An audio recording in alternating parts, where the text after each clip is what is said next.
se rió, soltó una carcajada larga, escandalosa, que rebotó en las paredes del juzgado tercero de lo familiar, frente al magistrado Herrera, frente a los abogados, frente a todos. Ni siquiera intentó disimularlo. Se giró hacia los 3 amigos que tuvo el descaro de llevar como público y dijo con esa voz que yo conocía de memoria, esa voz segura de quien nunca ha dudado de nada en su vida. Va a morir de hambre sin mí. Esta mujer nunca supo hacer nada sola. Solté el aire despacio. Cerré los ojos un segundo y sonreí. Porque yo, Patricia Morales, dediqué 9 años a entender una sola cosa. La mentira siempre deja rastro. 9 años siguiendo huellas que supuestamente no existían, encontrando lo que ciertos hombres juraban no tener. 2 décadas siguiendo huellas que supuestamente no existían, encontrando lo que ciertos hombres juraban no tener. Y durante los últimos 4 años, mientras Roberto dormía tranquilo cada noche en la recámara que compartimos por más de 3 décadas, yo había estado haciendo exactamente ese mismo trabajo.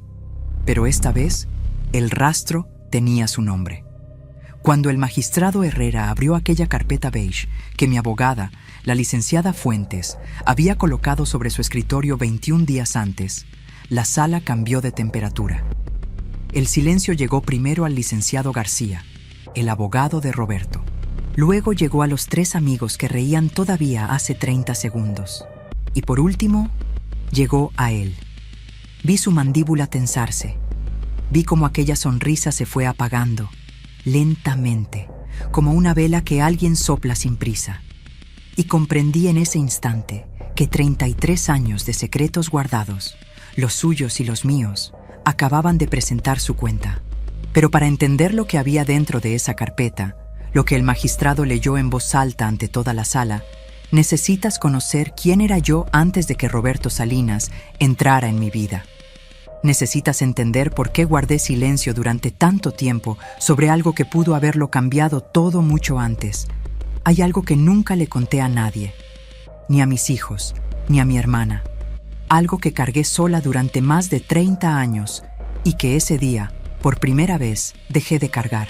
Esa mañana del 14 de febrero me desperté a las 5:17 de la madrugada, sin alarma.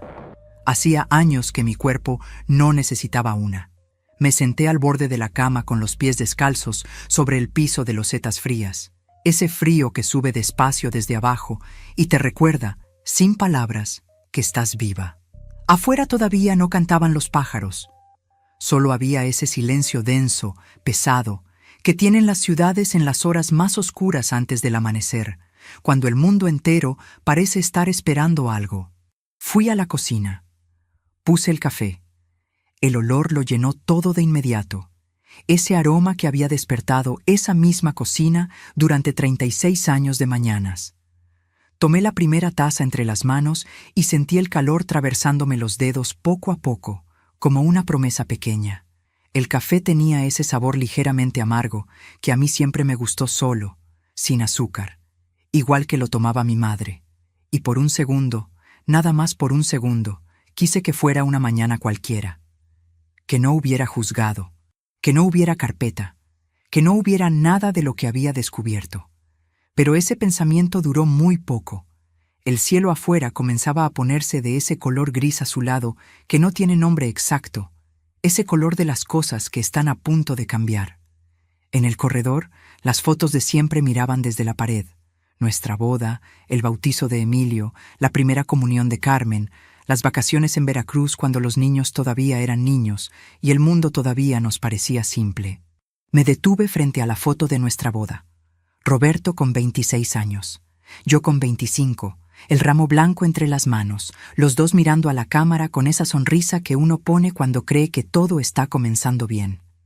Puse la yema del dedo sobre el cristal frío. Sentí el polvo fino que yo misma había limpiado cientos de veces y pensé, ¿cuánto no sabías tú de mí ese día? ¿Y cuánto tardé yo en aprender lo que tenía que saber de ti? ¿Sabes qué fue lo que más me costó de esa mañana? No fue el nerviosismo, no fue el miedo, fue la calma. Esa calma profunda, casi extraña, que yo misma no terminaba de entender. como si una parte de mí hubiera estado preparándose para ese día durante mucho tiempo, sin avisarle a la otra parte. Me puse el vestido gris que había colgado la noche anterior en la puerta del baño, el mismo que usé en noviembre de 2001, cuando asistí a la ceremonia de reconocimiento de la licenciada Amparo Domínguez, quien se retiraba del Poder Judicial tras 40 años de servicio. Fui de las pocas personas de aquel departamento que todavía la recordaban como era en sus primeros años. Un vestido simple, de tela firme, sin adornos. 16 años guardado. Me quedaba perfecto. Roberto ese día llevaría el traje italiano que adquirió el pasado octubre, según el estado de cuenta que revisé en silencio una tarde de noviembre, sentada en la cocina mientras él dormía. 84,000 pesos en tela importada. Guardé ese recibo en la carpeta azul. Era el número 43 de esa colección que él nunca supo que existía. Tomé mi bolso, el de cuero café que mi mamá me regaló el primer día que entré al Poder Judicial, ya gastado en las esquinas, pero todavía firme, y salí de esa casa por última vez sin voltear a verla. Antes de contarte lo que el magistrado encontró en esa carpeta, lo que hizo que la risa de Roberto se apagara de esa manera tan definitiva, quiero pedirte algo. Si todavía no estás suscrito a este canal, hazlo ahora. Y si esta historia te está llegando, dale like a este video, porque eso me ayuda a que más personas puedan escucharme. Y escríbeme en los comentarios desde qué ciudad o país me estás acompañando esta noche. Cada mensaje que leo me recuerda que no estoy hablando sola, que hay alguien del otro lado que entiende lo que es cargar un secreto en silencio. Bien, para entender todo esto, tengo que llevarte conmigo a octubre de 1988. A una tarde en la ciudad de Guadalajara, cuando una muchacha de 23 años subió por primera vez las escaleras del Palacio de Justicia del Estado con unos zapatos nuevos que le apretaban y un folder de documentos bajo el brazo. Esa muchacha era yo. Tenía 23 años y creía, con toda la certeza que da la juventud, que la vida funcionaba como un balance contable, cada cifra en su columna, cada partida en su lugar, todo cuadrando al final del ejercicio. Lo que yo no sabía entonces, lo que tardaría años en comprender, es que las personas también ocultan columnas, que hay hombres que dicen amarte mientras esconden partidas enteras, y que a veces el trabajo más difícil de un perito contable no es encontrar el dinero que falta, es aceptar que quien lo escondió dormía a tu lado. En la oficina del cuarto piso del Palacio de Justicia, entre archiveros de metal color crema y ese olor a papel antiguo mezclado con tinta de sello oficial, conocí a la mujer que cambiaría para siempre mi manera de ver el mundo. La licenciada Amparo Domínguez, 61 años, el cabello completamente blanco, peinado con precisión, una mirada que parecía leer por debajo de las palabras. El primer día que llegué a su departamento, sin levantar los ojos de los documentos que tenía en la mano, me dijo algo que no he olvidado en 38 años. Patricia, dijo con esa voz tranquila que tenía, nunca busques lo que hay, busca lo que falta. Recuerda esas palabras. Las vas a necesitar para entender todo lo que viene después. Nunca busques lo que hay, busca lo que falta. Esa frase me quedó grabada de una manera que no supe explicar entonces. La licenciada Amparo Domínguez no me la dijo como una lección. Me la dijo como quien comparte algo que aprendió a un costo muy alto. Como quien entrega una herramienta que ya no necesita porque llegó demasiado tarde a sus propias manos. Lo entendería años después, mucho después. En aquellos primeros meses en el departamento de peritos contables, yo llegaba antes que todos y me iba después que todos. No porque nadie me lo pidiera, sino porque los expedientes me fascinaban de una manera que me costaba explicar. Cada carpeta era como un mapa de una vida, una empresa que decía no tener ingresos, pero que tenía empleados. Un hombre que juraba no tener propiedades, pero cuyos hijos vivían en una casa que alguien tenía que pagar. Una sociedad anónima con 3 socios que no se conocían entre sí, o eso afirmaban. Aprendí muy pronto que los números no mienten. Lo que mienten son las personas que los acomodan. Había algo en ese trabajo que me daba una sensación muy particular. La sensación de que la verdad, sin importar qué tan bien escondida estuviera, siempre dejaba una huella. Siempre. Una cifra fuera de lugar, un período fiscal que no cuadraba, una firma que llegaba demasiado rápido y que bastaba saber dónde mirar. ¿Sabes qué fue lo primero que no supe ver cuando llegó Roberto Salinas a mi vida? Lo conocí en septiembre de 1988, en el cumpleaños de mi prima Sofía. Yo tenía 23 años y llegué tarde porque había terminado un informe pericial que tenía que entregar a primera hora del lunes siguiente. Entré a la casa de mi tía con los zapatos todavía puestos y una carpeta bajo el brazo, porque nunca aprendí a dejar el trabajo en la oficina. Roberto estaba parado junto a la barra de la cocina, con un vaso de agua en la mano, escuchando a mi tío contar una historia que sin duda ya había contado antes. Pero Roberto reía como si la escuchara por primera vez. Reía con todo el cuerpo, de una manera que hacía que los demás quisieran estar dentro de ese momento. Eso fue lo primero que noté de él, la manera en que hacía sentir a la gente que era interesante. Salimos durante 1 año y 3 meses. Me mandaba cartas de verdad escritas a mano, porque en esa época eso todavía se hacía. Me llamaba a la oficina los martes a mediodía, que era cuando yo tenía mi hora de descanso. Nunca llegó tarde a ninguna cita. El día que me propuso matrimonio, preparó la cena él mismo en el pequeño departamento donde vivía. Arroz con pollo y un flan que quedó un poco flojo, pero que comimos igual riéndonos. Dije que sí. Por supuesto que dije que sí. Te voy a contar algo que no le he dicho a nadie. El día de nuestra boda, mientras esperaba en la sacristía con mi madre ajustándome el velo, tuve un pensamiento que duró menos de 10 segundos y que me da vergüenza admitir. Pensé, hay algo que no termino de ver en él. Solo eso. Un segundo de duda, tan rápido como un parpadeo, tan pequeño como una grieta que no duele todavía. Y lo ignoré. Lo enterré debajo de la emoción del día, debajo del vestido blanco, debajo de la música del órgano que sonó cuando entré a la iglesia. Lo ignoré de la manera en que ignoramos las cosas que no queremos ver cuando todavía tenemos la posibilidad de verlas. Llevábamos 3 años casados cuando nació Emilio. Roberto tenía su empresa de distribución de materiales de construcción que estaba creciendo. Yo seguía trabajando en el Poder Judicial. Pagábamos a una señora, doña Consuelo, para que cuidara al niño 3 días a la semana. Era un equilibrio que funcionaba, aunque me agotara. Aunque algunos días llegara a casa con los ojos quemados y la cabeza llena de números, y todavía tuviera que preparar la cena. Fue entonces cuando Roberto dijo, por primera vez, la frase que repetiría de distintas maneras durante los siguientes 33 años. Una madre de tiempo completo es lo mejor que puede tener un hijo, Patricia. Lo que ganas tú no alcanza ni para pagar a doña Consuelo y los pañales. ¿Para qué el desgaste? No me lo dijo con rabia. Me lo dijo con una lógica que parecía razonable, con esa voz tranquila que tiene la gente cuando dice algo que ya decidió antes de pedirte opinión. Y yo, que pasaba los días buscando lo que faltaba en los expedientes de otros, no supe ver lo que faltaba en esa conversación. Mi voz. Dejé el Poder Judicial en abril de 1992. Llevaba 9 años trabajando ahí. La licenciada Amparo me abrazó en la puerta el último día y me dijo, muy quedito, casi al oído, «Cuídate, Patricia». Nada más. Yo pensé que era una despedida normal. Hoy sé que era una advertencia, y que ella lo supo desde el principio con una claridad que yo me negué a tener. Durante los primeros años, la vida en casa era manejable. Emilio creció, llegó Carmen 4 años después, y yo construí una rutina que llenaba los días de actividad, aunque vaciaba otra cosa que tardaría mucho en nombrar. Roberto trabajaba. Llegaba, comía, revisaba papeles, dormía. Los fines de semana eran para él. Sus amigos, su fútbol, sus salidas.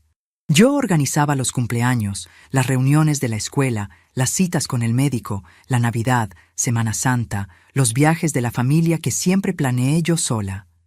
Siempre yo sola. Le di 16 años en esa casa sin cobrar ni un peso. Le di cada mañana levantándome a las 5:30 para preparar el desayuno antes de que los niños se despertaran. Le di mis conocimientos cada vez que revisaba sus contratos y encontraba cláusulas que podían perjudicarlo, horas de trabajo que ninguna empresa me habría pedido de manera gratuita. Le di mi nombre cuando su empresa necesitó un aval bancario en 2001 y el banco pedía una firma adicional. Le di todo lo que una mujer puede dar, y él me devolvía un silencio que fui aprendiendo a no interrumpir. Pero antes de contarte lo que descubrí en esos contratos años después, lo que encontré escondido entre cifras que yo misma había avalado, necesitas saber lo que pasó la tarde del 3 de noviembre de 2019. Porque ese fue el día en que todo comenzó a cambiar. El día en que yo dejé de ser la mujer que espera y me convertí en la mujer que observa. Déjame ser específica en algo antes de llegar ahí. Hubo un momento, en el año 2015, donde creí que las cosas iban a mejorar. Roberto llegó un domingo con flores, margaritas amarillas, que eran mis favoritas, y que él sabía desde el primer año que salimos. Las puso sobre la mesa de la cocina y dijo: «He estado pensando, me he portado como un egoísta. Quiero que esto cambie». Se sentó frente a mí. Me miró a los ojos de una manera que no lo hacía en años. Y algo en mi pecho, algo que yo creía que ya no sentía, algo que pensé que había muerto de hambre en silencio, se abrió de golpe. Ese mes, Roberto llegó a cenar 3 veces a tiempo. Me preguntó cómo estaba, de verdad, como cuando éramos novios. Una tarde fuimos a caminar por el parque que quedaba cerca de la casa, como no lo hacíamos desde hacía una década. Caminamos sin hablar demasiado, pero era un silencio distinto. Cálido. Pensé, tal vez sí puede cambiar. Tal vez todavía hay algo aquí que vale la pena. 3 semanas después, recibí el estado de cuenta de nuestra cuenta compartida. Roberto había retirado 120,000 pesos en efectivo a lo largo de ese mes, sin decirme nada. Cuando le pregunté, me miró con una expresión que no era enojo ni culpa. Era algo más frío que eso, era indiferencia. Son gastos del negocio, Patricia.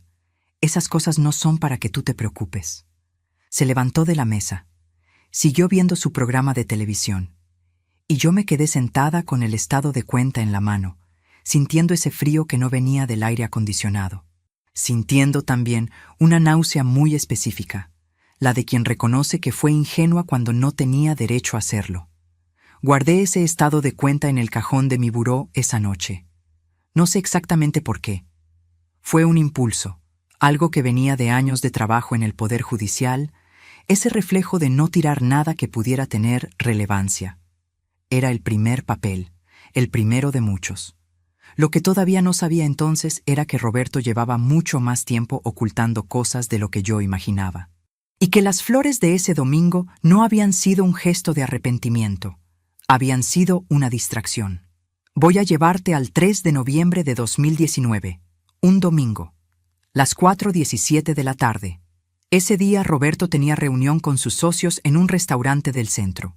Una reunión que, según él, duraría 2 horas. Me dijo eso antes de salir, en ese tono que usaba para informar, no para conversar. Llevaba puesto el saco azul marino que le había regalado yo para su cumpleaños. Olía a su colonia de siempre, esa colonia cara que compraba en el mostrador del aeropuerto cada vez que viajaba, como si los viajes fueran la única ocasión que merecía ese gesto. Salió sin voltear. Cerró la puerta sin fuerza, pero tampoco con cuidado. Esa clase de cierre de puerta que lo dice todo sin decir nada. Yo me quedé en la sala con una taza de té que ya estaba frío y un libro que no estaba leyendo de verdad. Tenía los ojos sobre las páginas, pero la mente en otro lugar. En ese lugar vago donde uno va cuando lleva demasiado tiempo pretendiendo que todo está bien. Y entonces, a las 4:23 de la tarde, el teléfono fijo sonó. Era Ernesto Villarreal, el contador de la empresa de Roberto. Un hombre mayor, siempre cordial, que me conocía desde que Roberto inició el negocio. Siempre me preguntaba por los niños. Siempre tenía una palabra amable. «Patricia, qué bueno que contestas. Necesito hablar con Roberto. Es urgente. Tiene que firmar unos documentos antes del lunes o la transferencia no se puede procesar». Hizo una pausa. «Eso que él separó para Sonora tiene vencimiento esta semana». Me quedé en silencio 2 segundos. «¿Para Sonora?», pregunté. Silencio del otro lado. El tipo de silencio que no es vacío, sino que está lleno de algo que alguien acaba de darse cuenta que no debió decir. Luego, pensé que él... Discúlpame, Patricia. Dile que me llame. Colgó. Me quedé de pie junto al teléfono, con la mano todavía sobre el auricular, sintiendo ese zumbido que queda después de que alguien cuelga.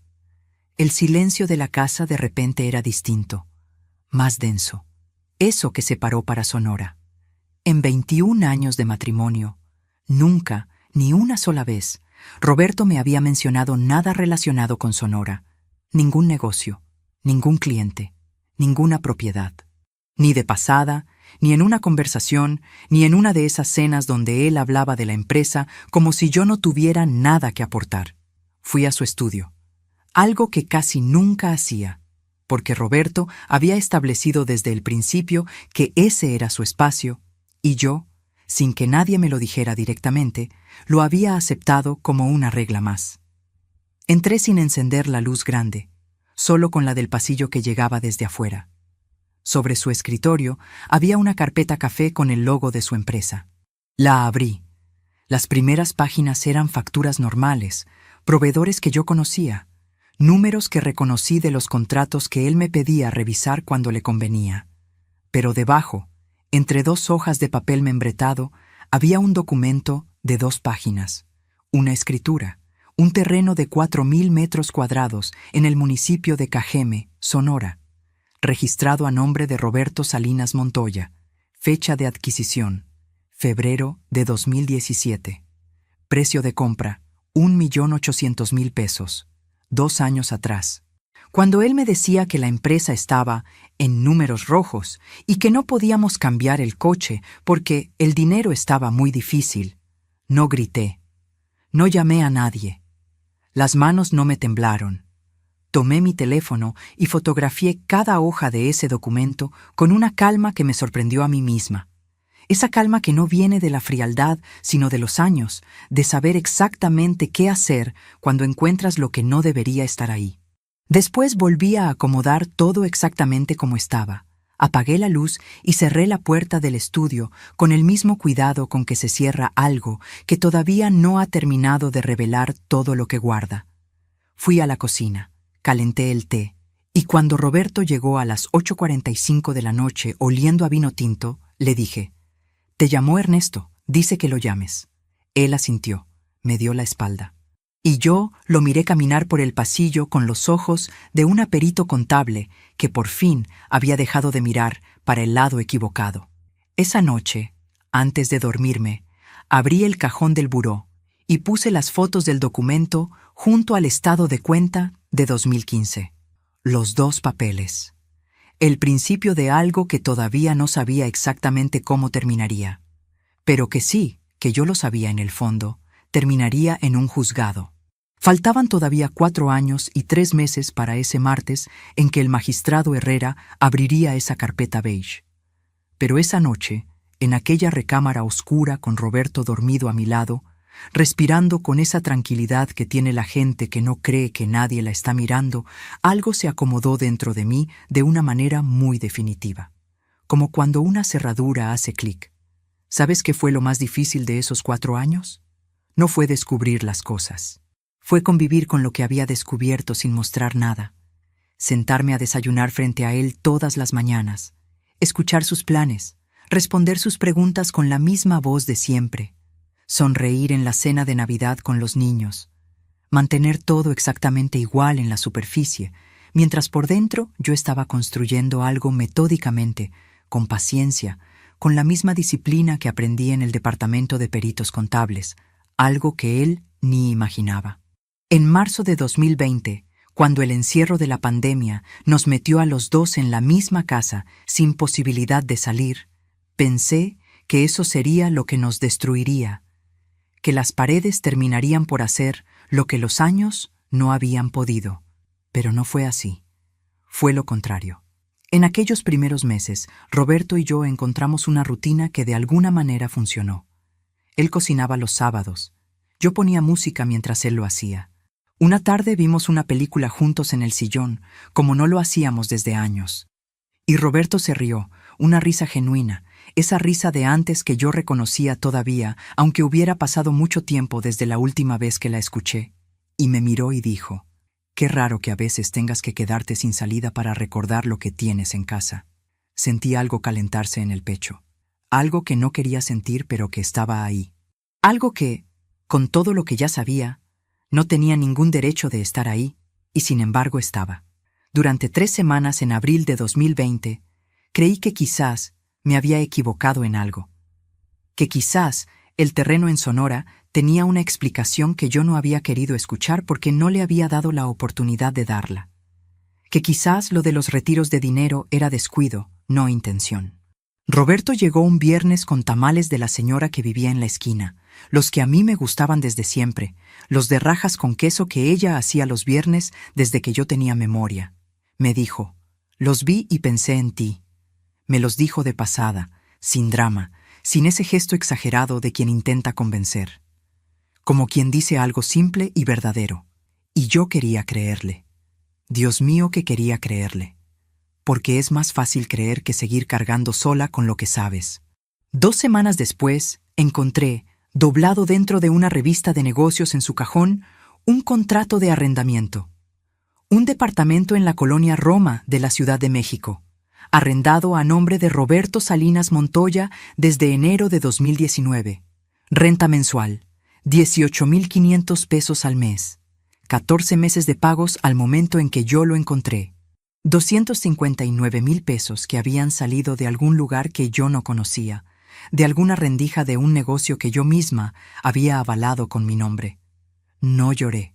Me quedé de pie junto al cajón con el contrato en la mano, sintiendo ese sabor metálico que llega a la boca cuando el cuerpo entiende algo antes de que la mente lo termine de procesar.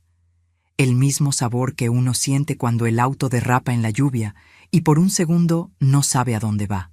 Afuera se escuchaba la televisión. Roberto estaba viendo las noticias en la sala, a 6 metros de donde yo estaba de pie con ese papel en la mano. 6 metros y 32 años de matrimonio entre nosotros. Doblé el contrato. Lo guardé en mi bolso. Fui al baño, abrí la llave del agua para que hubiera ruido y me permití 10 segundos. Solo 10. Me senté en el borde de la tina con los ojos cerrados y respiré. El azulejo estaba frío contra mis manos. El agua sonaba. Y yo conté hasta 10, muy despacio, como me enseñó mi madre a contar cuando era niña y me lastimaba algo. Hasta 10, Patricia. El dolor no desaparece, pero se hace más pequeño. Llegué a 10. Apagué el agua. Me levanté. Me miré en el espejo un momento, el tiempo suficiente para reconocer a la mujer que estaba ahí, la misma que había entrado al departamento de peritos contables con una carpeta bajo el brazo y que nunca, en el fondo, había dejado de saber buscar lo que faltaba. Arreglé el cuello de mi blusa y salí a la sala a sentarme junto al hombre que creía conocerme. En ese momento ya tenía 47 documentos fotografiados o guardados en físico. 47 piezas de una historia que él había estado contando en silencio durante años, convencido de que nadie escuchaba, de que yo era demasiado ocupada, demasiado confiada, demasiado dispuesta a no preguntar. Se equivocó. Tal vez tú también has confiado en alguien durante años, entregado todo, y descubierto después que esa persona no era quien creías, que el engaño no vino de un extraño, sino de quien dormía a tu lado, de quien sabía el nombre de tu madre, de quien conocía qué tamales te gustaban desde siempre.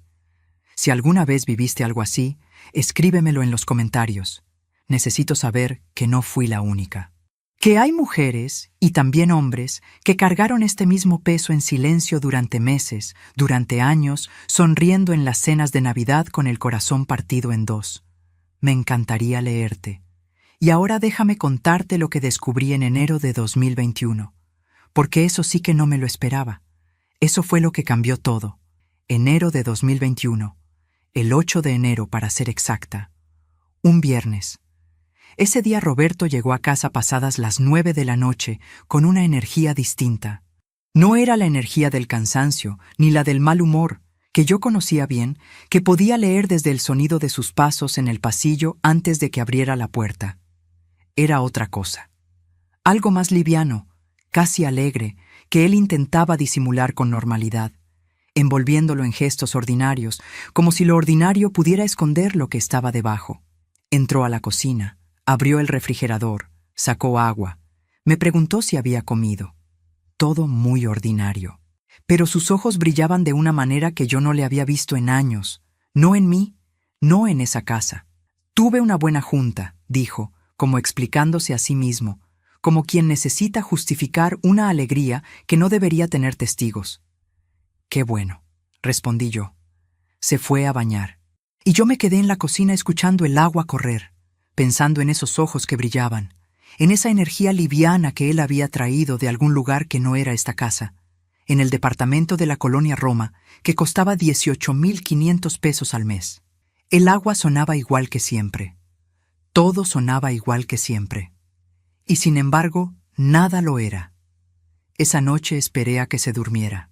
Lo escuché respirar durante 20 minutos, ese ritmo pausado y profundo que tienen los que duermen con la conciencia tranquila, o los que llevan tanto tiempo mintiendo que ya no sienten el peso. A las 11:47 me levanté con cuidado. Caminé descalza por el pasillo oscuro hacia su estudio y encendí su computadora portátil. Tenía la contraseña desde siempre. Nunca la había cambiado. Quizás porque nunca pensó que yo usaría esa puerta. Quizás porque en 32 años de matrimonio nunca tuve razón para hacerlo. O eso creía él. Lo que encontré esa noche tardé 3 semanas en procesar. Roberto tenía una segunda empresa, una sociedad registrada en 2016 en el estado de Sinaloa, a nombre de él y de un socio que yo nunca había escuchado mencionar ni en conversación casual ni en ninguno de los contratos que revisé a lo largo de los años. Una empresa de arrendamiento de maquinaria pesada que tenía contratos con 2 constructoras del noroeste del país. Contratos por millones, contratos firmados, vigentes, generando ingresos desde hacía 5 años. Contratos que no aparecían en ninguna declaración que yo hubiera visto, en ninguna carpeta, en ninguna conversación sobre el dinero que estaba muy difícil. Y en el correo electrónico de esa empresa, que él había dejado abierto sin cerrar sesión, con esa confianza descuidada de quien nunca ha tenido que cuidarse en casa, había un mensaje enviado esa misma tarde, a las 6:23 de la tarde del 8 de enero de 2021. La misma tarde en que llegó con los ojos brillando. El mensaje decía: todo listo para el siguiente trimestre. Los dividendos se transfieren el 15. Lo leí 2 veces. Lo fotografié. Luego fotografié los contratos, los estados de cuenta, los registros de la empresa, el nombre del socio, las fechas, los montos. Cada pantalla con cuidado, sin mover nada, con esa metodología que aprendí en el departamento de peritos contables y que nunca, aunque dejé de ejercerla por décadas, había dejado de vivir en mis manos. Cuando terminé eran las 12:51 de la madrugada. Apagué la computadora exactamente como la encontré y regresé a la cama.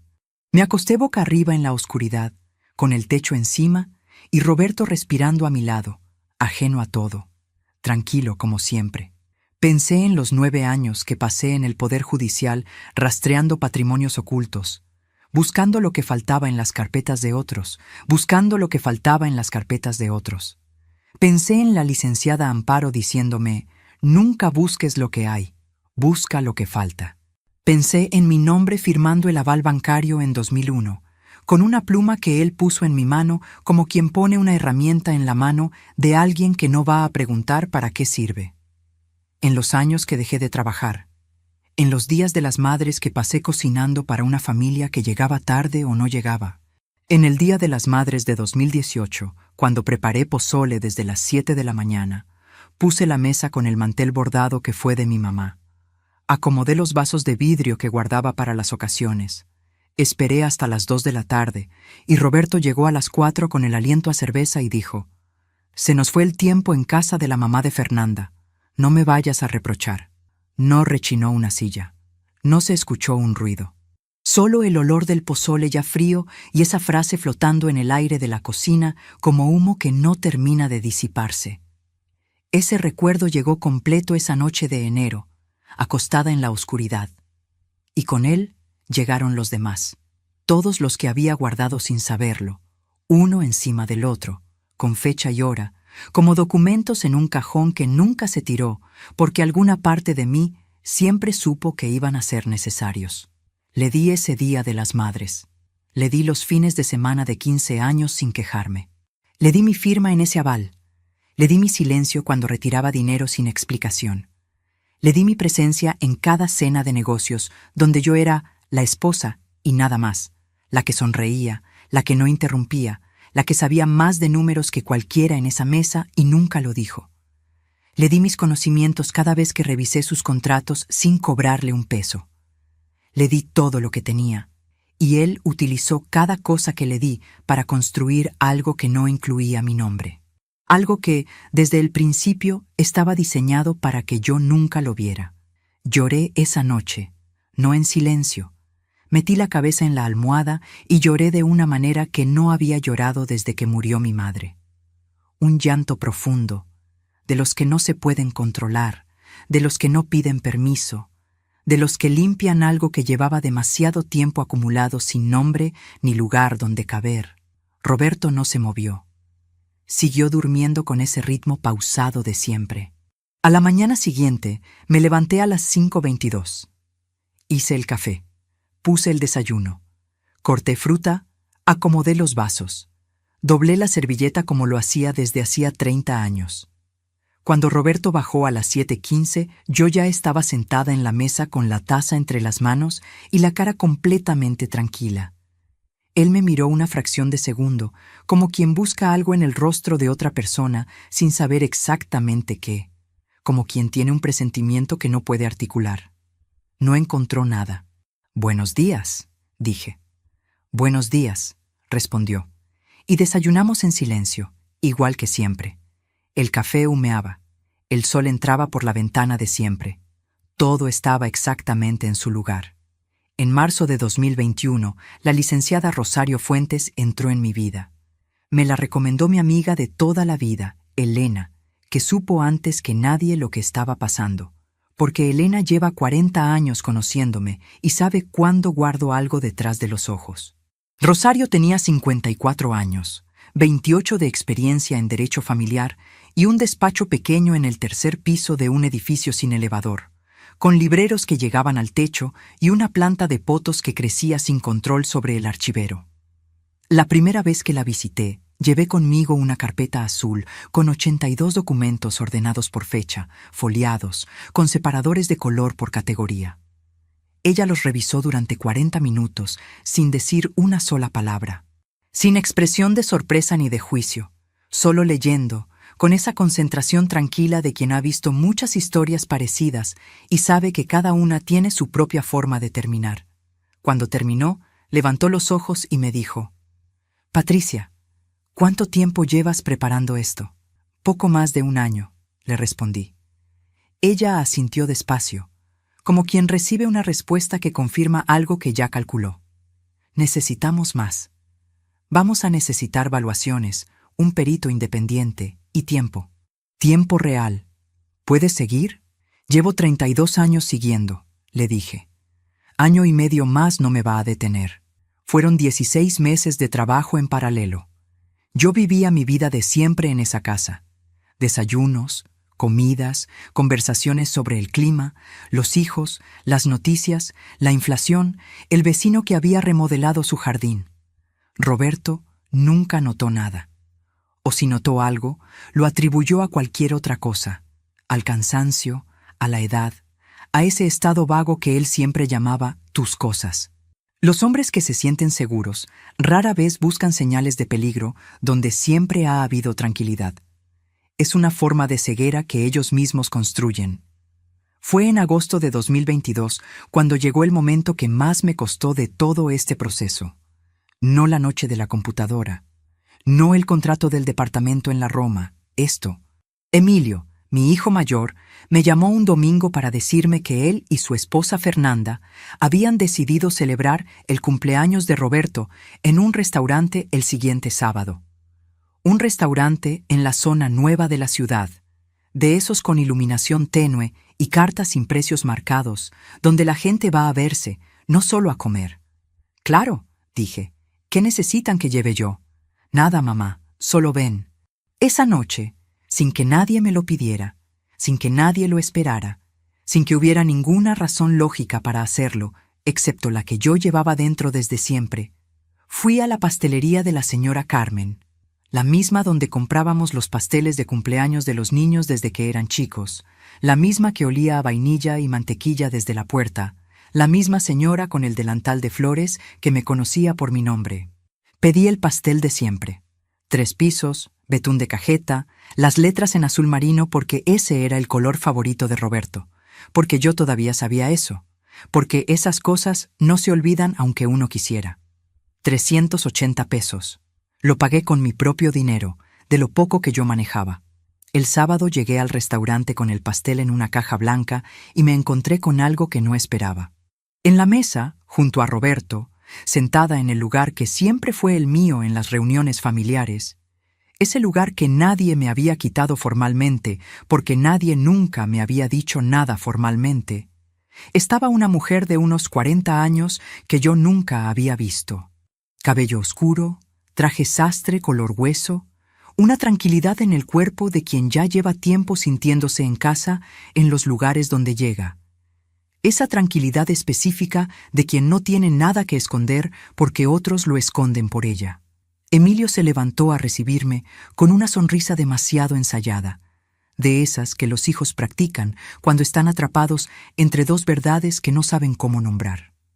Mamá, ella es Valeria, una socia de papá. Roberto me miró desde el otro extremo de la mesa, no con culpa, con algo peor, con indiferencia, la misma expresión con que miraba el tráfico o el pronóstico del tiempo. Algo que simplemente estaba ahí, que no requería explicación ni disculpa, que existía con la misma naturalidad con que existía la sal sobre la mesa. No dije nada, sonreí, saludé a Valeria con cortesía, con esa cortesía que uno aprende cuando lleva décadas siendo la esposa invisible en las cenas de negocios. Me senté en el único lugar disponible, que era el extremo opuesto a Roberto, frente a mis nietos, que me abrazaron con esa alegría sin cálculo que solo tienen los niños y que esa noche fue lo único en esa mesa que se sintió real. Comí. Respondí preguntas con cariño genuino. Cuando llegó el momento del pastel, lo saqué de la caja y lo puse sobre la mesa sin que me temblara un solo músculo de la cara. 3 pisos. Betún de cajeta. Las letras en azul marino. Valeria vestía un reloj que yo reconocí. No porque lo conociera de antes, ni porque entendiera de marcas, sino porque 3 semanas atrás había revisado un estado de cuenta de la empresa de Sinaloa que incluía una transferencia de 42,000 pesos a una joyería de lujo en la Ciudad de México. Una sola transferencia, limpia, sin nota. El pastel que yo puse sobre esa mesa había costado 380 pesos. 2 números que no necesitaban ningún perito para contar su historia. No lloré en ese restaurante. No frente a ellos. Frente a ellos fui la mujer que siempre había sido. Presente, tranquila, sin quejas, sin escenas. La que no molestaba, la que no exigía, la que sonreía en los momentos en que otra mujer habría volteado la mesa, la que nadie tomaba en serio porque nunca levantaba la voz, sin entender que las mujeres que no levantan la voz a veces son las que más claramente están viendo todo. Solo cuando llegué a mi coche, en el estacionamiento del sótano, cuando cerré la puerta y quedé sola con el olor a cuero viejo de ese coche que tenía 12 años y que yo nunca pedí cambiar porque había aprendido a no pedir, me permití unos minutos. Apoyé la frente en el volante, el plástico frío contra mi frente. Respiré. Afuera se escuchaba el ruido lejano de la ciudad, ese murmullo continuo de motores y voces y vidas que no se detienen por ninguna de nosotras. Y yo pensé, muy claro, con una calma que ya no era resignación, sino decisión, con la misma serenidad con que uno termina de revisar la última página de un expediente y sabe exactamente qué va a escribir en el informe. Ya falta poco. Faltaban exactamente 16 meses para el 14 de febrero en el juzgado tercero de lo familiar. Para la risa de Roberto. Para la carpeta beige. para el silencio de esa sala que todavía escucho a veces cuando la casa está muy quieta. Pero antes de llegar ahí, necesito contarte lo que descubrí en octubre de ese mismo año. Algo que ni la licenciada Fuentes esperaba. Algo que lo cambió todo de una manera que yo misma no había calculado y que demostró, una vez más, que la verdad siempre deja una huella. Siempre. Basta saber dónde mirar. Octubre de 2021. El martes 12. Ese día, yo había ido al supermercado a primera hora de la mañana. Una cosa completamente ordinaria. Roberto tenía reunión de trabajo y no regresaría hasta la tarde. Llegué a casa a las 10:23, cargué las bolsas hasta la cocina y cuando fui a guardar las cosas en el cajón de los documentos del hogar, donde guardábamos las facturas del gas, del agua, de los servicios de la casa, noté que el cajón no cerraba bien. Había algo que lo trababa desde adentro. Saqué todo: facturas, recibos, manuales de electrodomésticos viejos que nadie había tirado. Y en el fondo, pegado con cinta adhesiva al interior del cajón, había un sobre tamaño carta con el membrete de un despacho de abogados que yo no conocía. Despacho Garza y Asociados, especialistas en derecho familiar y patrimonial. El sobre tenía fecha del 17 de septiembre de 2018. Lo abrí con ese mismo reflejo que me había acompañado toda la vida en el Poder Judicial. Manos firmes, respiración pausa, ojos atentos. Era una carta de consulta. Roberto había pedido orientación legal sobre los pasos necesarios para iniciar un proceso de divorcio de manera que los bienes adquiridos durante el matrimonio bajo régimen de sociedad conyugal pudieran ser reclasificados como bienes propios del consultante mediante figuras legales disponibles. La carta tenía 3 páginas. El abogado le detallaba opciones: transferencias de activos a nombre de terceros de confianza, constitución de fideicomisos, cambio de régimen matrimonial. Septiembre de 2018, 3 años antes de ese martes, 4 años antes del juicio. Me senté en el piso de la cocina con las bolsas del supermercado todavía abiertas a mi lado. El refrigerador zumbaba. Afuera, en la calle, un camión pasó haciendo ruido. Todo seguía funcionando con normalidad perfecta mientras yo sostenía en las manos la prueba de que el hombre con quien compartí cama durante más de 3 décadas llevaba 4 años planeando dejarme sin nada.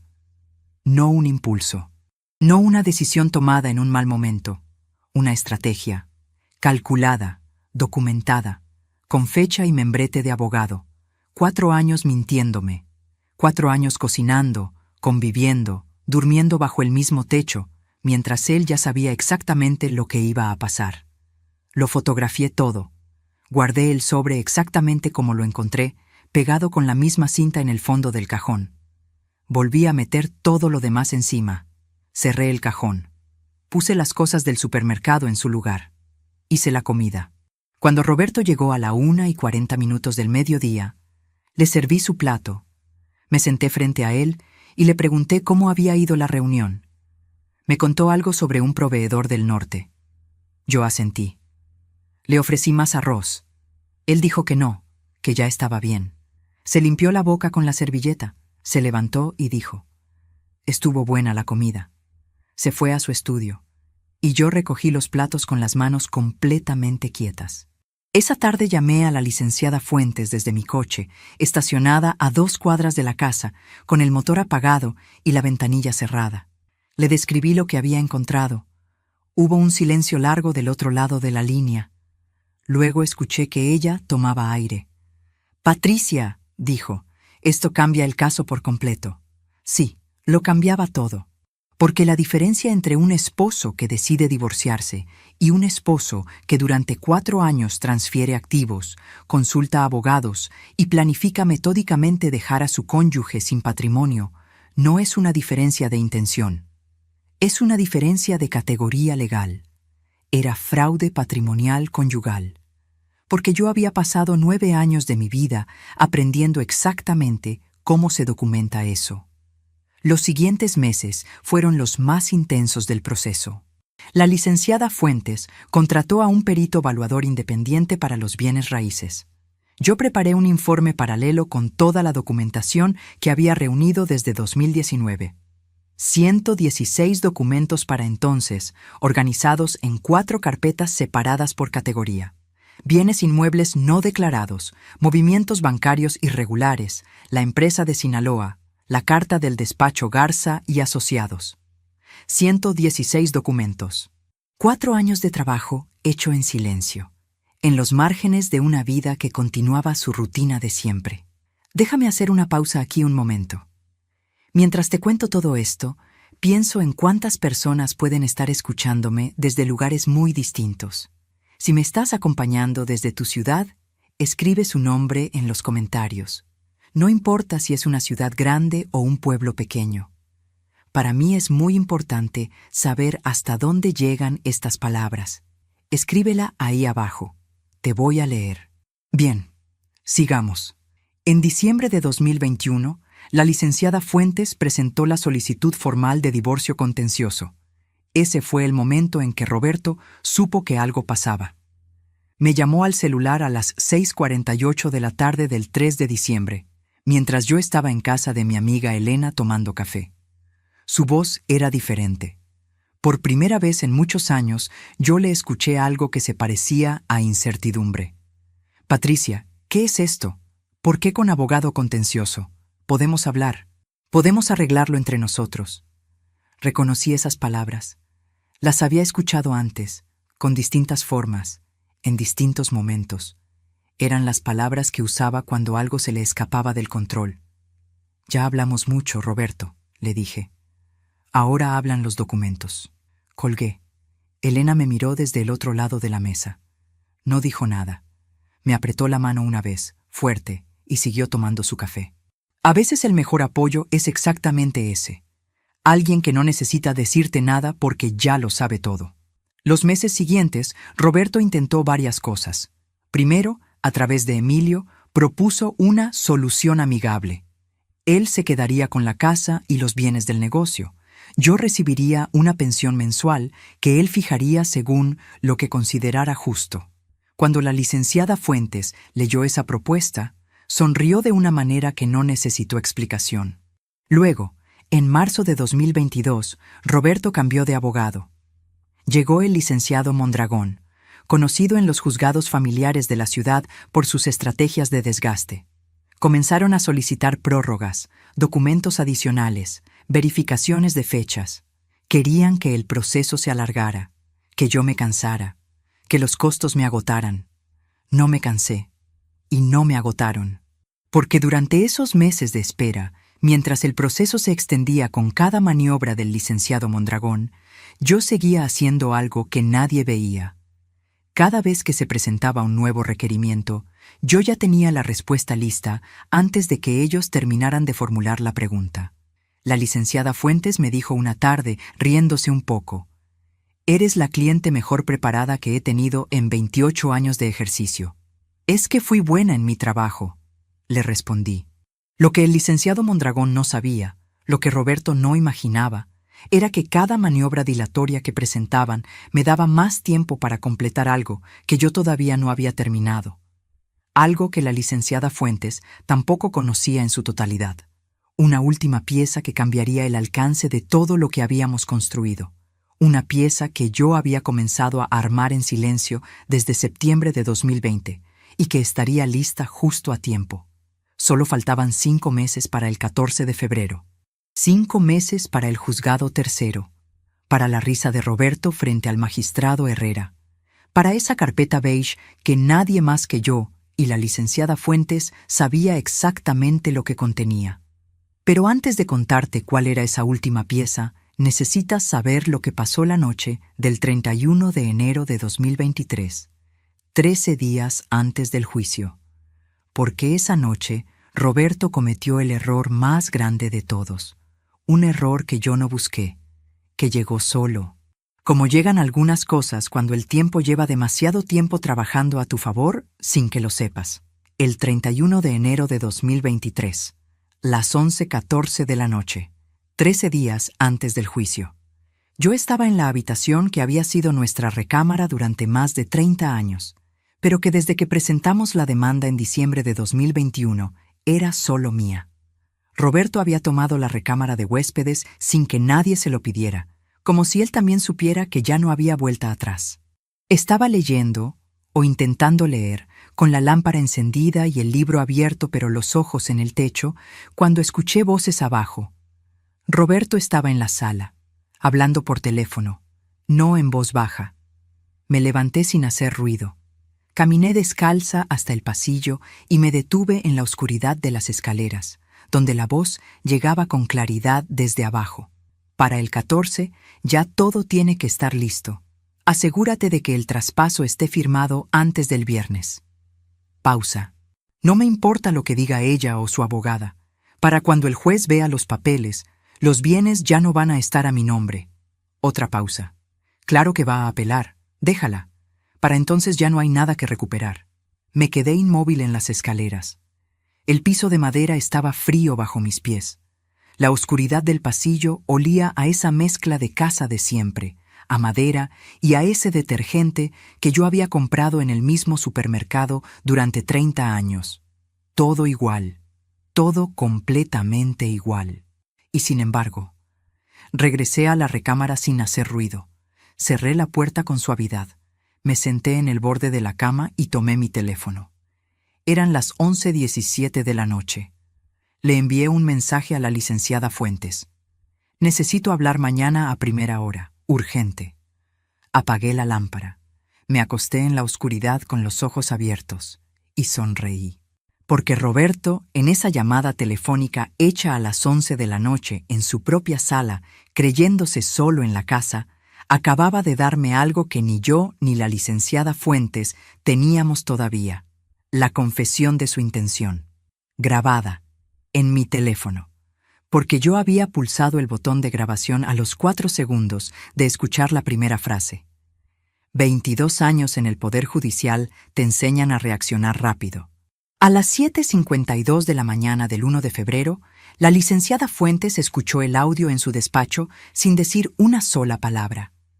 Cuando terminó, levantó los ojos y me miró con una expresión que yo no le había visto antes. No era solo satisfacción profesional. Era algo más parecido al asombro. «Patricia», dijo en voz baja, «¿sabes lo que acabas de traer?» «Sé exactamente lo que traje», le respondí. Lo que yo había grabado aquella noche no era solo evidencia adicional para el caso de divorcio. Era la prueba de un delito en curso: fraude familiar conyugal, tipificado en el Código Penal Federal, artículo 390 bis. Roberto, en ese momento, estaba en proceso de transferir activos de la sociedad conyugal a nombre de terceros para sustraerlos del proceso judicial, y lo había dicho en voz alta, con nombres y fechas, 13 días antes de que el magistrado Herrera abriera esa carpeta. La licenciada Fuentes pasó los siguientes 4 días trabajando con una intensidad que yo nunca le había visto. Sumamos la grabación a los 116 documentos previos. Solicitamos una medida cautelar de congelamiento de activos al magistrado Herrera, que fue concedida en 48 horas.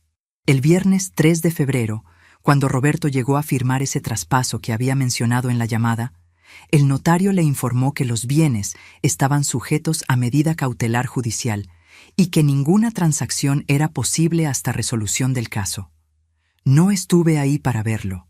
Me lo contó la licenciada Fuentes esa misma tarde. Me dijo que el abogado de Roberto, el licenciado Mondragón, había llamado a su despacho en un tono que era muy diferente al que usaba en los alegatos formales. Faltaban 11 días. Necesito que entiendas algo antes de que te cuente lo que pasó en ese juzgado. Necesito que entiendas todo lo que estaba dentro de esa carpeta beige. No como lista fría de documentos, sino como lo que realmente era: 4 años y 3 meses de vida paralela, de noches levantada con el teléfono, de mañanas sirviendo el desayuno con calma absoluta mientras por dentro todo ardía, de domingos en misa pidiendo no amargura ni venganza, sino solo claridad. Claridad para ver bien. Claridad para no equivocarme. En esa carpeta había un terreno en Sonora de 4,000 metros cuadrados. En esa carpeta había una empresa en Sinaloa que generó dividendos por millones durante 5 años. En esa carpeta había un departamento en la colonia Roma que costó 259,000 pesos de renta en 14 meses. En esa carpeta había 116 documentos, facturas, estados de cuenta, correos electrónicos, escrituras, contratos. En esa carpeta había una carta de un despacho de abogados con fecha de septiembre de 2018, que probaba que Roberto había comenzado a planificar dejarme sin nada 4 años antes de que yo presentara la demanda. En esa carpeta había una grabación de audio de 2 minutos y 43 segundos. Y en esa carpeta había algo más, algo que ni la licenciada Fuentes conocía en su totalidad hasta esa semana. Déjame contarte qué era ese algo más. En septiembre de 2020, mientras revisaba los documentos de la empresa de Sinaloa que había fotografiado esa madrugada de enero, encontré el nombre del socio de Roberto, Ingeniero Aurelio Vega Montiel. Un nombre que yo nunca había escuchado en 32 años de matrimonio. Lo busqué, primero en los registros públicos de comercio, que yo sabía consultar desde mi época en el Poder Judicial, luego en los registros del Registro Público de la Propiedad, y encontré algo que no esperaba. Aurelio Vega Montiel era el propietario registrado de una casa en un fraccionamiento residencial al norte de la ciudad. Una casa de 3 recámaras, jardín y cochera doble, adquirida en agosto de 2019. Valor catastral, 3,400,000 pesos. Y en los documentos de esa propiedad, como referencia del comprador, aparecía un número de teléfono, el mismo número que Roberto usaba para su teléfono secundario, el que yo descubrí que existía en octubre de 2020, cuando encontré la factura de la compañía telefónica doblada dentro de un libro en su estudio. Contraté a una empresa de investigación privada en noviembre de 2020. Gente discreta, profesional, con experiencia en asuntos de derecho familiar. Les pedí una sola cosa: verificar si existía relación documentable entre Roberto Salinas Montoya y Aurelio Vega Montiel, que fuera relevante para un proceso judicial. Me cobraron 9,000 pesos y tardaron 3 semanas. Lo que me entregaron cambió el alcance del caso de una manera que todavía me cuesta describir. Aurelio Vega Montiel no era solo el socio de Roberto en la empresa de Sinaloa.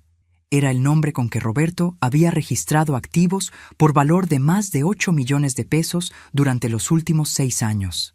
Propiedades, cuentas, participaciones en negocios.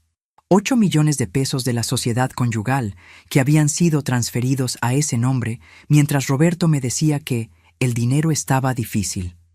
Cuando la licenciada Fuentes vio ese informe por primera vez, el 5 de febrero, 9 días antes del juicio, se quedó en silencio tanto tiempo que yo le pregunté si estaba bien.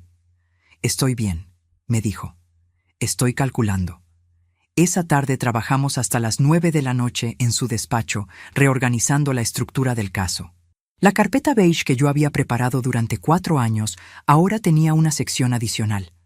Una sección que el licenciado Mondragón no podía haber anticipado porque ninguno de sus movimientos había considerado la posibilidad de que yo llevara 22 años aprendiendo exactamente cómo se encuentran los activos que alguien no quiere que encuentres. El 13 de febrero, la noche antes del juicio, me senté a la mesa de la cocina con una taza de té y revisé cada documento una última vez. Todo en orden, todo en su lugar. 4 años de trabajo silencioso, paciente, preciso. Pensé en la licenciada Amparo Domínguez, en aquella tarde de 1988, en el 4º piso del Palacio de Justicia, cuando me dijo esa frase que llevé conmigo durante toda la vida.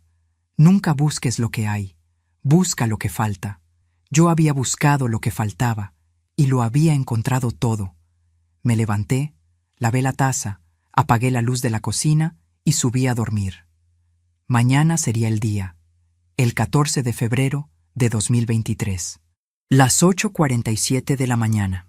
El juzgado tercero de lo familiar olía a papel húmedo y a ese desinfectante de piso que huelen todos los edificios de gobierno en este país.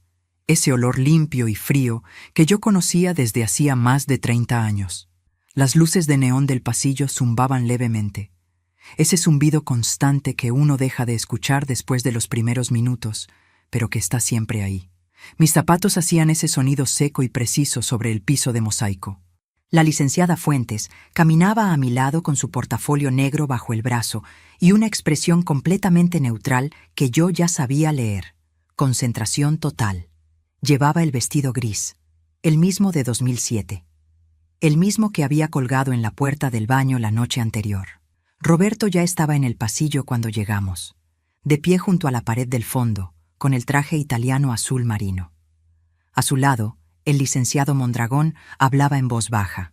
Y detrás de ellos, apoyados contra la pared con esa actitud de quienes están ahí para disfrutar algo, 3 hombres que yo reconocí. Los mismos amigos de toda la vida de Roberto, los de los partidos de fútbol del domingo, los de las salidas que duraban hasta tarde. No entendí por qué los había traído. Hasta ese momento, no lo entendí. Roberto me vio entrar. Sus ojos recorrieron mi figura un segundo. Ese segundo donde la gente cree que puede leer todo de una persona por cómo se ve. Luego me miró a los ojos y yo le sostuve la mirada sin esfuerzo, como quien mira algo que ya conoce completamente, hasta que fue él quien apartó los ojos primero. La licenciada Fuentes y yo tomamos asiento en la sala de espera. Ella abrió el portafolio, revisó los documentos una vez más.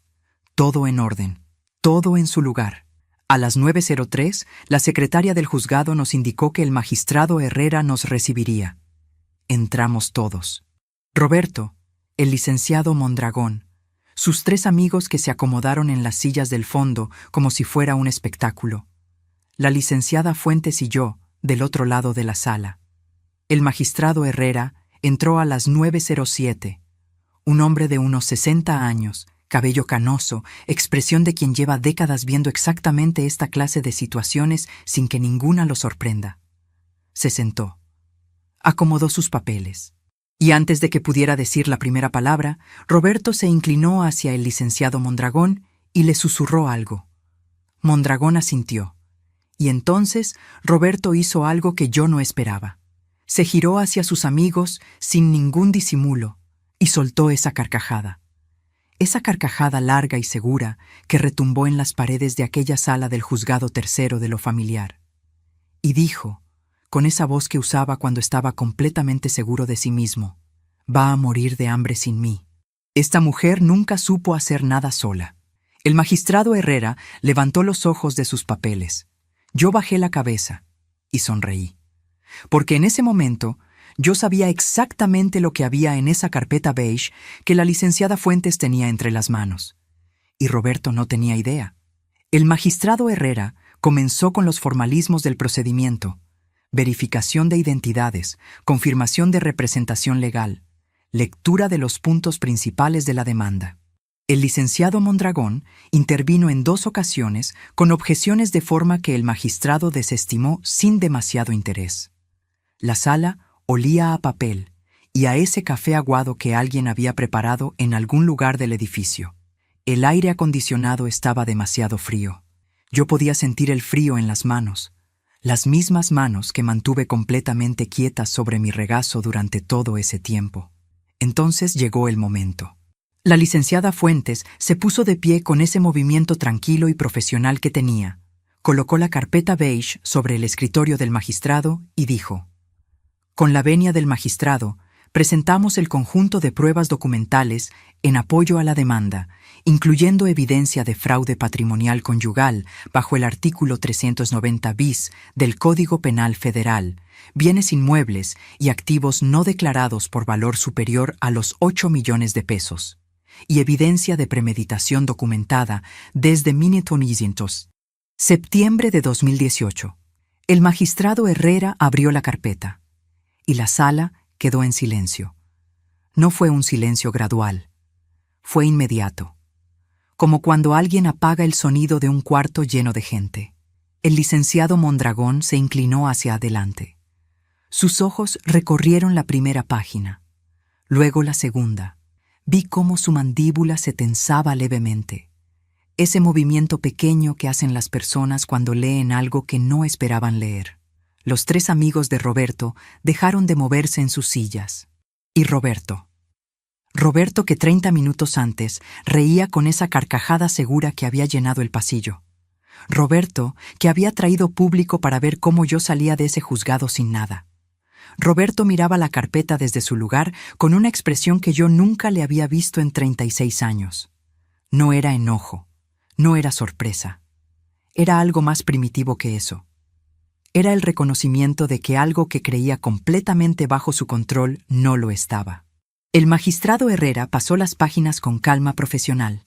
Se detuvo en la sección de bienes inmuebles, luego en los estados de cuenta de la empresa de Sinaloa, luego en la carta del despacho Garza y Asociados de septiembre de 2018, y luego llegó a la última sección, la del informe de la empresa de investigación privada, la que detallaba los 8 millones de pesos transferidos al nombre de Aurelio Vega Montiel.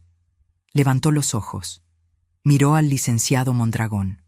«Licenciado», dijo con esa voz pausa que tenía, «¿conocía usted la existencia de estos activos?»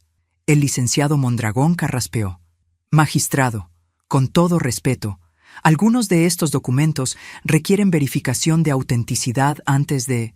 «La verificación ya fue solicitada y aprobada», interrumpió la licenciada Fuentes con una calma perfecta. «El expediente incluye las certificaciones correspondientes en la sección 4.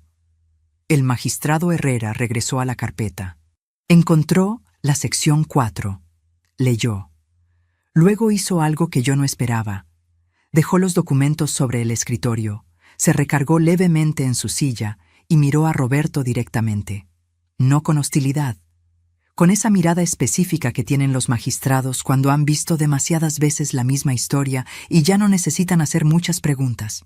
«Señor Salinas Montoya», dijo, «antes de continuar con la audiencia, necesito que su representante legal me confirme si la parte demandada tiene conocimiento de los activos detallados en las páginas 17 a 43 de este expediente».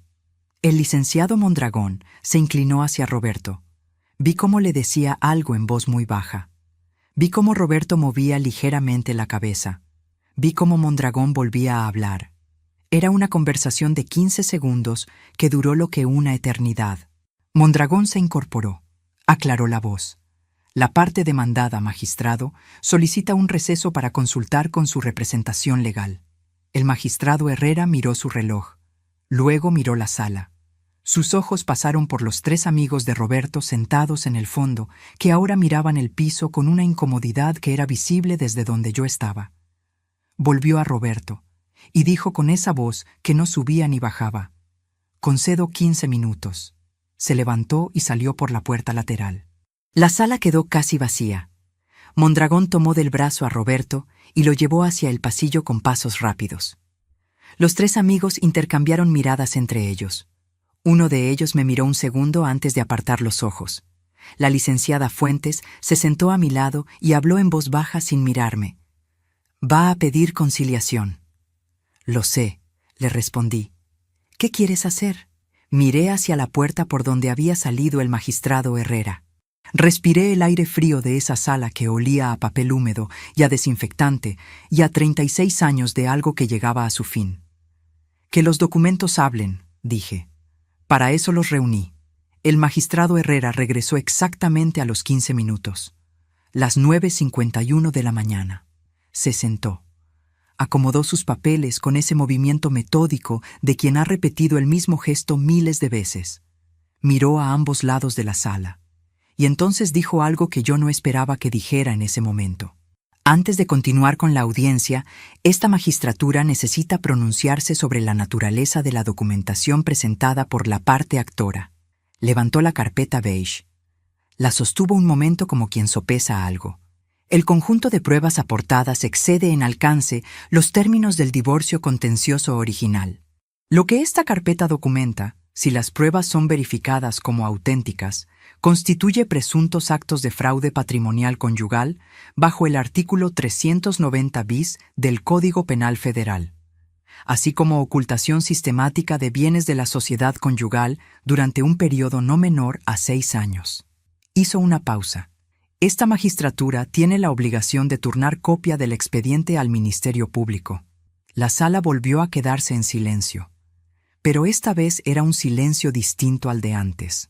El primero había sido el silencio del asombro. Este Era el silencio del miedo.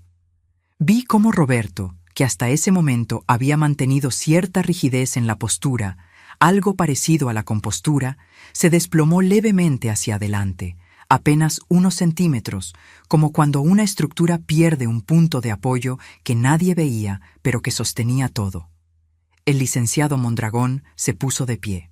Magistrado, con todo respeto, mi representado considera que existe espacio para una solución conciliatoria que evite procedimientos adicionales. Estamos dispuestos a... Licenciado, lo interrumpió el magistrado Herrera, con esa voz que no subía ni bajaba. El turno al Ministerio Público no es discrecional. Es obligatorio una vez que la documentación presentada sugiere la comisión de un delito.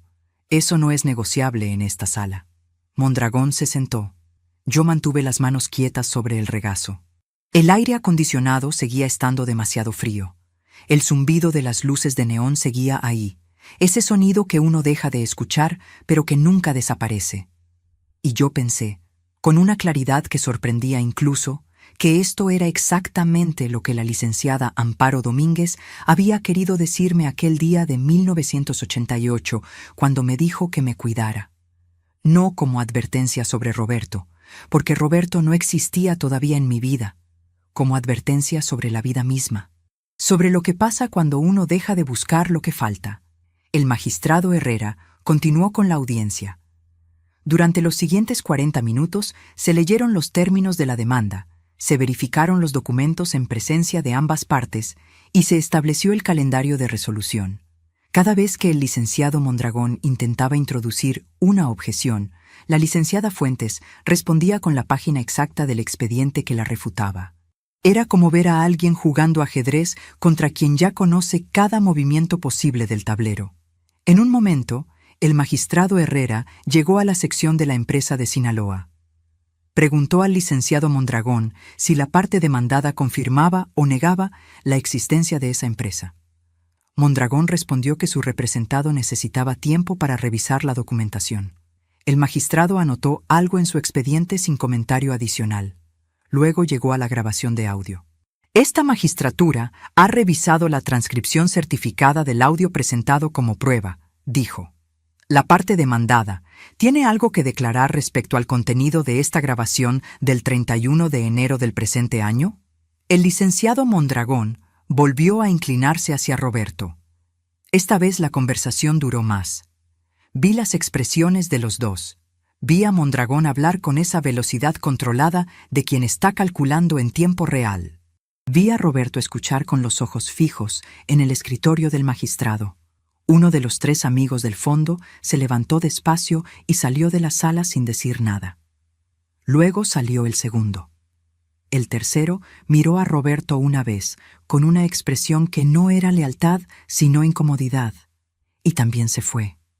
Para cuando Mondragón terminó de hablar con Roberto, la parte del fondo de la sala estaba vacía.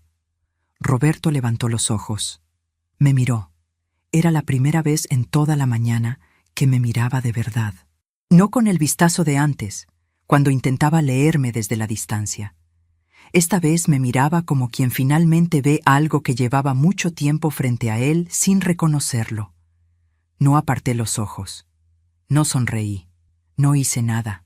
Solo sostuve esa mirada con la misma calma con que había servido su desayuno la mañana después de encontrar el sobre del despacho Garza. Con la misma calma con que había guardado 47 fotos en mi teléfono. Con la misma calma con que había contado hasta 10 en el baño la noche que encontré el contrato del departamento en la colonia Roma. 33 años de calma. Mondragón se incorporó. Aclaró la voz. La parte demandada no tiene declaración que hacer respecto a la grabación en este momento. Magistrado. El magistrado Herrera asintió. Continuó. Quiero hacer una pausa aquí, antes de contarte cómo terminó esa audiencia. Porque hay una pregunta que me hago todavía, de vez en cuando, en esos momentos de silencio que da la vida, cuando uno está solo con sus pensamientos. Me la hago sin encontrar siempre la misma respuesta. Y me gustaría saber qué piensas tú. Cuando tienes en las manos la posibilidad de destruir completamente a alguien que te hizo daño, que te mintió, que pasó años construyendo tu ruina en silencio y tienes todo el poder legal para hacerlo caer hasta el fondo. ¿Hasta dónde llegas? ¿Empujas con toda la fuerza que tienes o te detienes en algún punto? Escríbemelo en los comentarios. De verdad quiero saber lo que piensas, porque esa pregunta me acompañó durante mucho tiempo.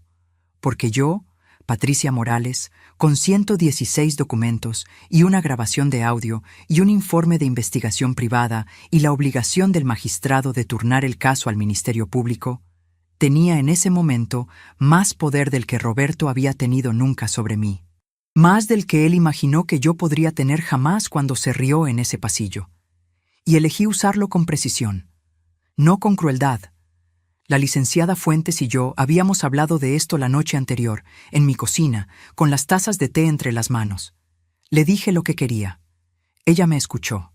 Luego dijo, «Es tu decisión, pero es una decisión generosa». Le respondí que no era generosidad, era claridad, porque yo no quería que Roberto fuera a la cárcel. Quería que Roberto entendiera exactamente lo que había perdido. Esas son dos cosas muy distintas. La resolución llegó en 3 tiempos. El primero fue la liquidación de la sociedad conyugal. El magistrado Herrera, basándose en la documentación presentada, ordenó la identificación y evaluación de todos los bienes de la sociedad, incluyendo los registrados a nombre de Aurelio Vega Montiel, que el informe de investigación privada vinculaba directamente con Roberto. La licenciada Fuentes había solicitado además una compensación adicional por los años de trabajo doméstico no remunerado, establecida en la ley. El magistrado la concedió. Cuando el licenciado Mondragón escuchó las cifras de la evaluación total, vi cómo tomaba aire despacio. El número era considerablemente mayor de lo que Roberto había calculado, porque Roberto había calculado ocultando 8 millones de pesos. 8 millones que ahora estaban sobre la mesa con nombre, dirección y documentación completa. El segundo tiempo fue el turno al Ministerio Público, que el magistrado formalizó con una resolución escrita entregada en ese mismo momento. No dependía de mí. Era la ley funcionando como debe funcionar. Yo no lo pedí ni lo impedí. Solo presenté los documentos. El resto lo hizo el sistema al que yo había dedicado 22 años de mi vida. Y el tercer tiempo fue el momento que yo nunca olvidaré mientras viva. Cuando el magistrado Herrera terminó de leer la resolución provisional, se hizo ese silencio que tienen los finales irreversibles.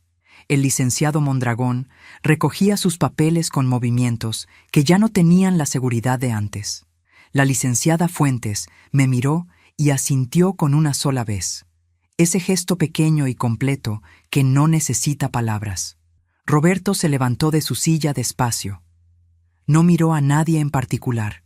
Caminó hacia la puerta con ese traje italiano azul marino que costó 84,000 pesos y que ahora le quedaba exactamente igual que antes, pero significaba algo completamente diferente.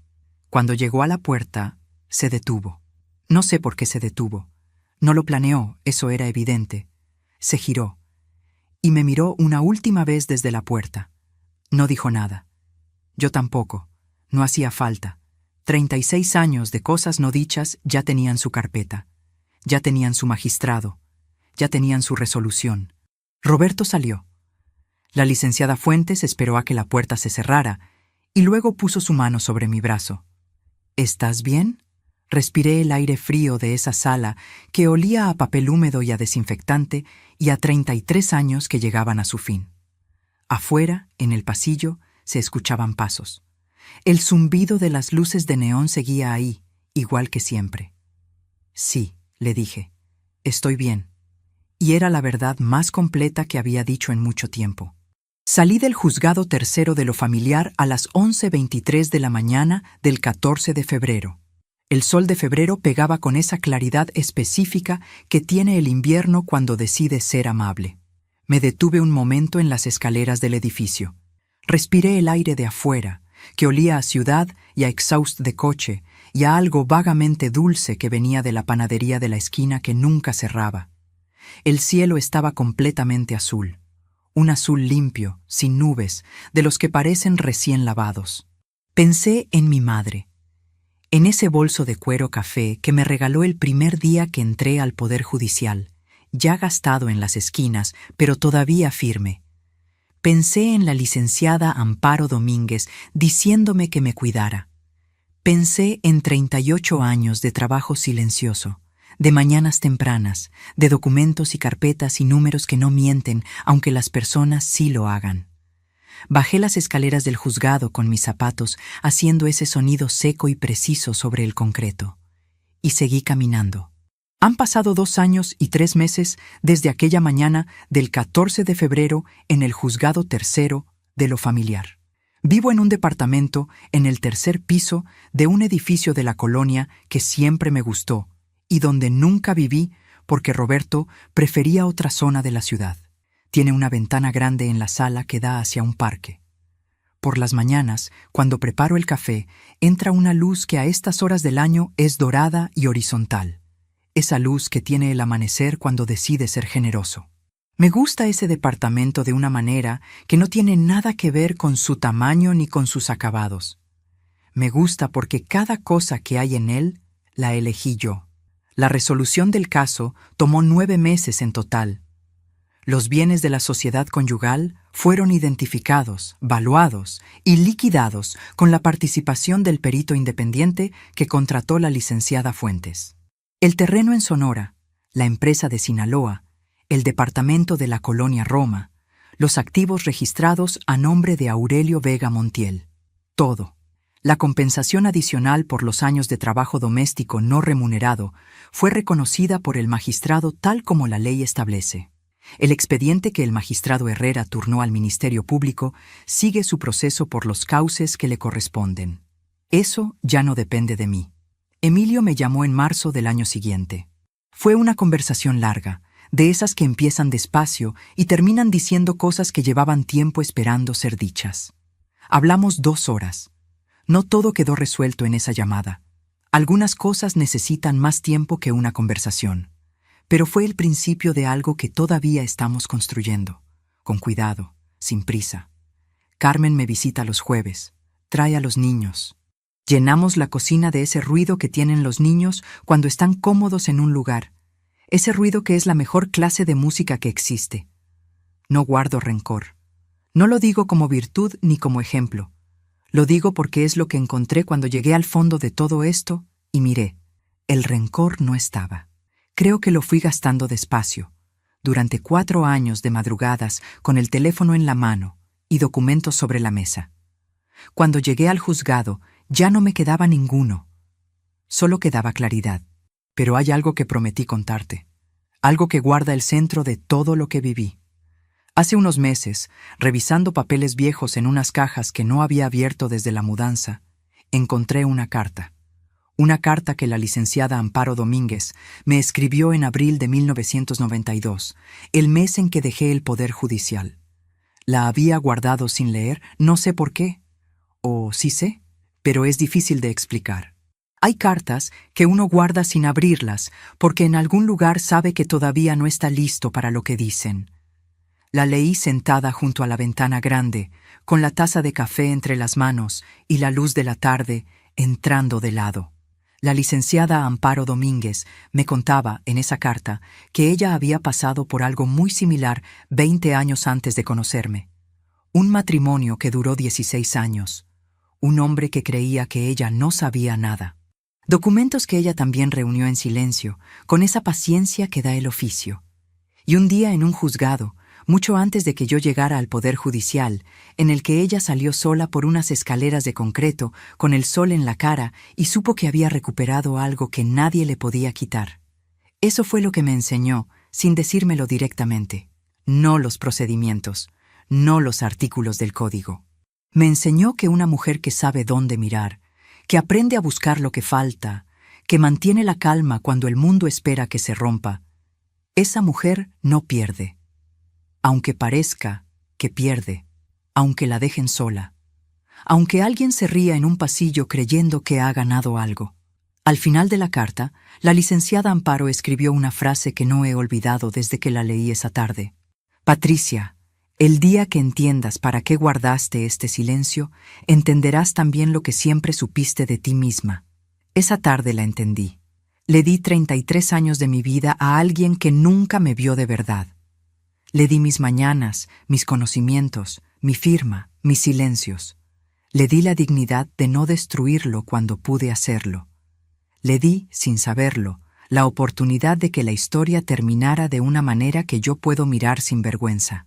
Y él me dio, sin querer, exactamente lo que yo necesitaba para recordar quién era antes de que empezara todo. Si hay algo que me llevo de estos 36 años, si hay algo que quisiera que quedara de esta historia, es esto. El silencio de una persona que sabe no es el mismo que el silencio de una persona que tiene miedo. Uno se ve igual por fuera. Por dentro son cosas completamente distintas. Aprende a distinguirlos. En los demás, en ti mismo. Y si algún día, en la vida que te queda por vivir, alguien te mira a los ojos y dice que no puedes, que no sabes, que no tienes nada sin ellos, baja la cabeza un momento. Respira y sonríe. No porque tengas que aguantar, sino porque tú sabes lo que hay en tu carpeta. Aquel 14 de febrero, Roberto se rió en ese pasillo y dijo, «Va a morir de hambre sin mí. Hoy tengo un departamento con una ventana grande que da a un parque. Tengo una taza de café que huele igual que el de mi madre. Tengo 2 años y 3 meses de mañanas elegidas por mí.